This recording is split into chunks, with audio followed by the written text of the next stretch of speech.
About a year and a half ago, my parents found the Ultimate Collector Series Millennium Falcon on sale for $150 off. It was too good of an opportunity to pass up, so they bought it as a family Christmas present. After 5 days of building, it was complete. Then it sat on the table for about a year, as it's pretty hard to play with. But then I got thinking, this is one of the largest LEGO sets ever created, with over 7,500 pieces. What else could I make with all those pieces? I searched the internet for alternate builds of the UCS Falcon, but surprisingly, I couldn't find any.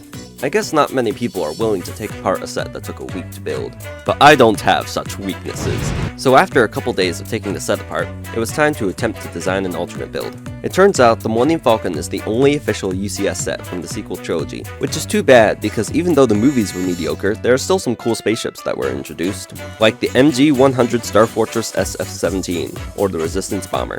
The cockpit of the bomber is the same shape as the cockpit on the Millennium Falcon, so my brother had the idea of making the Resistance Bomber as our alternate build. This was going to be larger than anything I've ever built out of LEGO before, so I teamed up with my two younger brothers. Last time me and my brothers made an alternate build together, it didn't go so well, but that was 4 years ago, and we've all become better builders since then.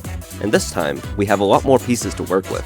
We also had the official LEGO Resistance Bomber playset to use as a reference. The UCS Falcon used a large Technic frame to keep itself together, so we decided to do something similar. So after we figured out what size to make the bomber so it would be in scale with the cockpit, we built a strong frame and then covered it up with large panels. I built up the cockpit and attached it to the frame, and my brother added these wings. Then we attached the engines, walls, and the roof. These round pieces were very helpful in making the round shape of the bomber. The bomber has a very long tail, which could cause the ship to become unbalanced and tip over. The official LEGO set solved this by putting a bunch of pieces on the bottom to tilt the ship forward. We did something similar, but made it more subtle so it wasn't too much of an eyesore. I also added some random pieces to the bottom section to make the bottom heavier and more balanced. We added an interior, including control panels, backpacks, a big red button to launch the bombs, a ladder down to the bomb bay, and the all-important swivel chair. We also added details to the cockpit interior. The Resistance Bomber has a lot of weapons, including these ball turrets. We didn't have enough transparent pieces to make fully enclosed turrets, so instead we used flex tubing and 6x6 radar dishes to replicate the shape of the turrets. The most difficult part of the build was the bomb launching mechanism. The original set came with 6 black ball pieces that can act as bombs. They can be loaded in through the top and be launched using this lever.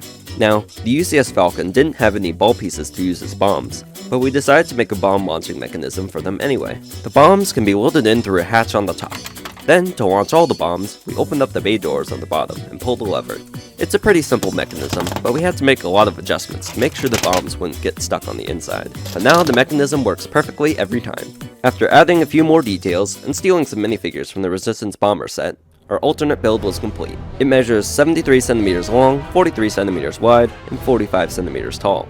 It uses 2,065 pieces. It makes the official LEGO set look tiny. It's also more accurate in many ways, since the playset made the ball turrets too large and the cockpit too long for the scale it was built at. Our version, on the other hand, is minifigure scale. It's certainly not 100% accurate, but considering that it's an alternate build, I'm very happy with the result. Even though this mock is very large, we still had a lot of pieces left over when we were done. So my brothers used the extra pieces to make some more alternate builds, like this TIE Advanced, these A-Wings, this Y-Wing, this X-Wing, and this information plaque. Instructions for some of these mocks will be posted on my brother's profile, so make sure to check them out. I wanted to make instructions for this alternate build, so that anyone who has the UCS Millennium Falcon would be able to build this Resistance Bomber.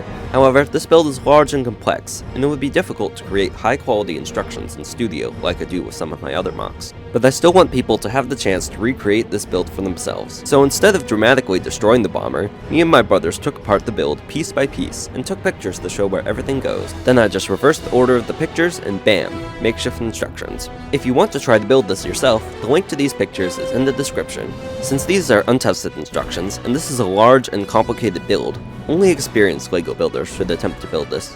Also, if you do happen to own the UCS Millennium Falcon, perhaps try to make your own alternate build out of it. With 7,541 pieces, the possibilities are endless. Once again, a huge thanks to my younger brothers for building this creation with me. I couldn't have done it without them. You can check out my other LEGO creations on my Reworkable page. Link is in the description. I've also linked my brother's Reworkable page, as he has started posting his mocks there. Be sure to like and subscribe if you enjoyed the video. Thanks for watching, and happy building.